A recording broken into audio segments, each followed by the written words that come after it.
The Deep Dive Podcast presents Mysteries of the Deep.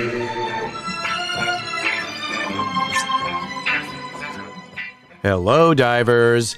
I'm Tom Feeney, amateur detective and low-grade sociopath. This is a side project of the Deep Dive Podcast, where myself and my co-host Manda take a look at some of the more obscure offerings available on streaming media. This week, we'll dive into the mystery of one of Hollywood's worst filmmakers. In fact, he's so bad, he doesn't even exist. Mysteries of the Deep presents, who is the mystery director named Alan Smithee?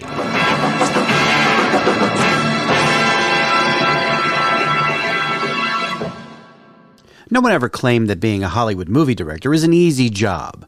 Movies are, after all, art made by committee. Sure, you call the shots on the set, but usually someone else writes the script. You have to deal with producers, actors, and studio executives who all have something to say about how you do your job. Film directors are represented by a craft union, the Directors Guild of America. One of the DGA's tasks is to ensure that directors are given proper credit for their work. In most cases, this is a pretty easy thing. The director of a film is credited as the director. It's pretty straightforward. Unless it isn't. The recent Freddie Mercury biopic, Bohemian Rhapsody, is one example.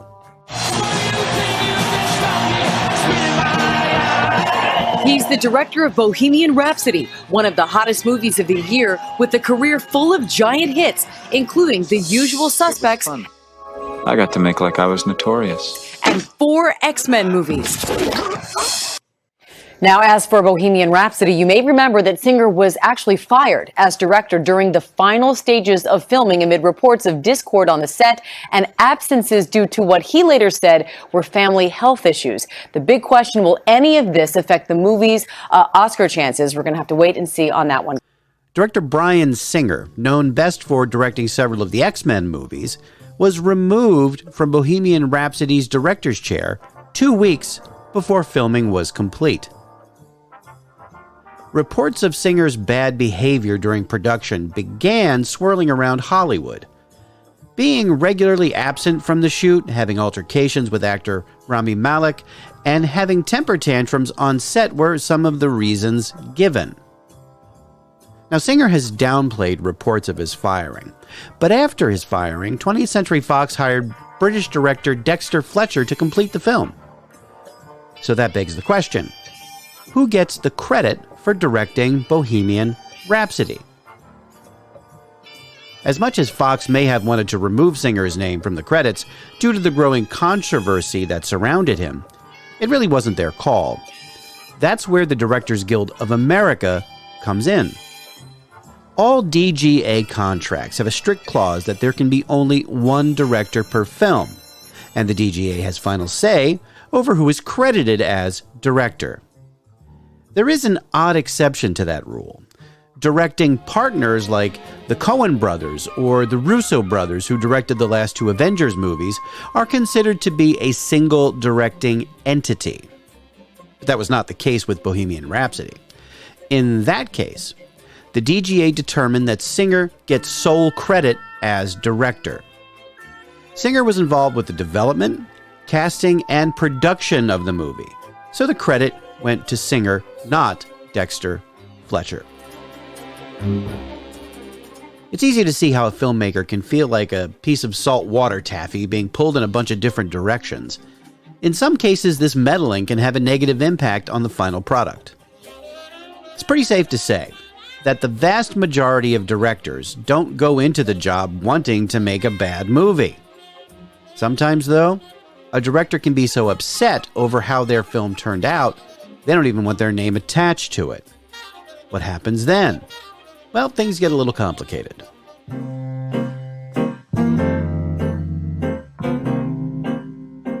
It's pretty clear that, at least according to the Directors Guild, someone has to be credited with the job of director.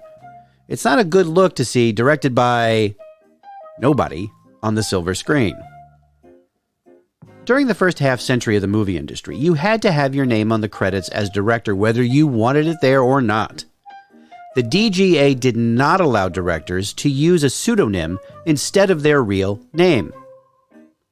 That rule changed in 1969 because of a three-way tug-of-war between two directors and one lead actor over who got credit for directing a Western picture.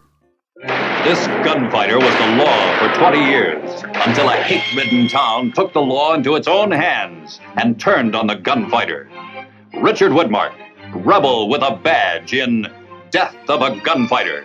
We don't have any law in this jerkwater town. He's the law. Come get me, Frank. This gunfighter lived by the law of the gun. Now the town plotted to use it against him. Hey, Jake, Mr. Austin, he's out gunning for the marshal. Lena Horne, the only woman in town with the courage to support him.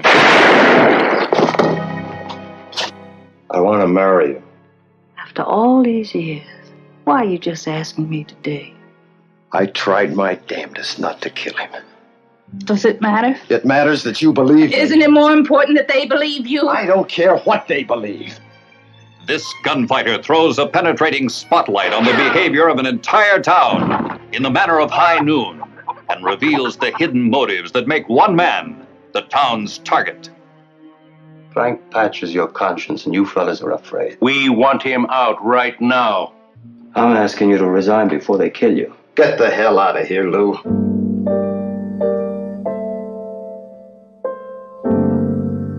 Death of a Gunfighter, a 1969 Western starring veteran actor Richard Widmark, was directed by Alan Smithee, which is all well and good except for one minor detail. There is no Alan Smithee. But here's what happened. The film was originally directed by Robert Totten, who had a great deal of experience directing television westerns, including numerous episodes of the classic show Gunsmoke. Death of a Gunfighter was Totten's chance to get back into directing feature films. But he had one thing working against him: his lead actor. Richard Widmark, already a star from his work in films like Kiss of Death, No Way Out, and Judgment at Nuremberg, was unhappy with Totten's work on the film and demanded that he be replaced. Totten was replaced, but not before most of the movie had already been shot. For the final days of shooting, director Don Siegel was brought in. Now, Siegel was best known for directing the original Invasion of the Body Snatchers back in 1956.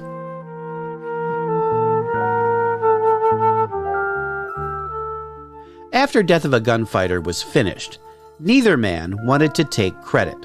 Totten didn't want it because he was mad at having been replaced.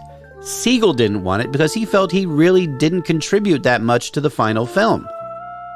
Well, that's when the Directors Guild was brought in to mediate. An agreement was reached to use a pseudonym instead of either director's names. The name they chose? Alan Smithee. Why? Well, Al Smith was already taken.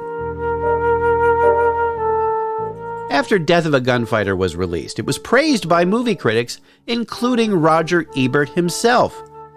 Ebert specifically called attention to the movie's director, Alan Smithee, not realizing there was no such person. Since then, the name had been utilized many times on movies, TV shows, video games, music videos, even comic books, when a creator did not want their real name associated with a project. And yes, you can find the lengthy Alan Smithee filmography on the Internet Movie Database. It reads like a laundry list of flops, stinkers, and true disasters.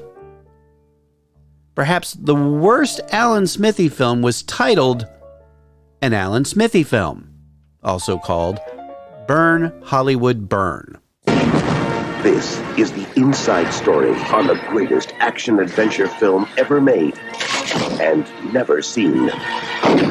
Because the director stole the film. I didn't want to release another terrible movie. This was a very big picture with a very big budget. Whoopi and Jackie and Sly Mother. So we all go down in flames. I'm Whoopi Goldberg. I can't die. I never die, okay? On the line is the director, Alan Smithy. Kiss my bum, Larry. Pucker up. Are you puckered up? Yes, it's a drama to rival any movie. They threatened to kill me. A scandal the whole world was talking about. To outrage. Is this movie really a piece of... any producer. Get out of here. Get out of here. Get out. There were Alan Smithy fan clubs forming across the country. Excuse me. From the glamour. I'm a producer, not a pimp. There's a difference. To the greed. He would have outgrossed E.T. I told him. This is the movie Deal. Hollywood doesn't want you to see. Scary. Go!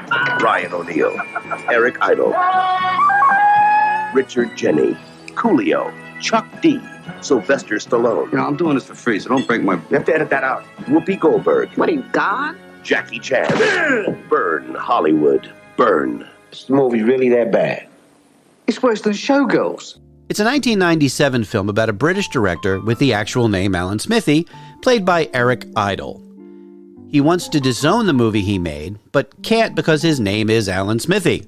So he plans to steal and destroy the actual film itself. Now, you heard the cast in the trailer. This was no little indie movie. There were big stars that agreed to be in this film. And, like all Alan Smithy films before it, it was bad. Really bad. Like 8% on Rotten Tomatoes bad. And to make Burn Hollywood Burn even more cringy, it features a cameo by disgraced, loathsome, and morally delinquent producer Harvey Weinstein. After being a financial and critical fiasco, not to mention bringing unwanted attention to the use of the Alan Smithy pseudonym, the Directors Guild decided to discontinue the use of that name on motion pictures made under the guidance of the DGA.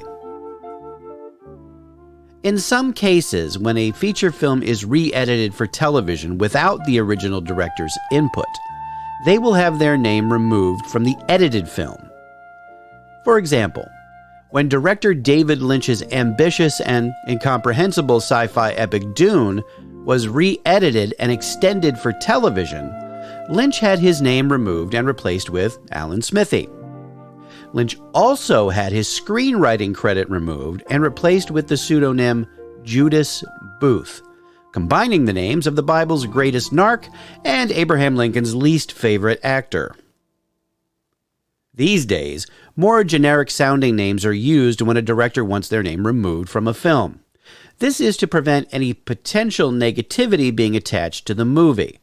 But if you're a movie director who doesn't want to be associated with the film you made, odds are good that your movie isn't.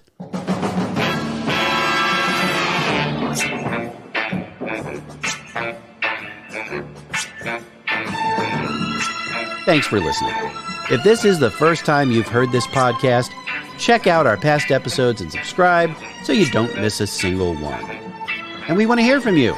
Drop us a line at thedeepdivepodcast@gmail.com or on our Facebook, Instagram, or Twitter feeds.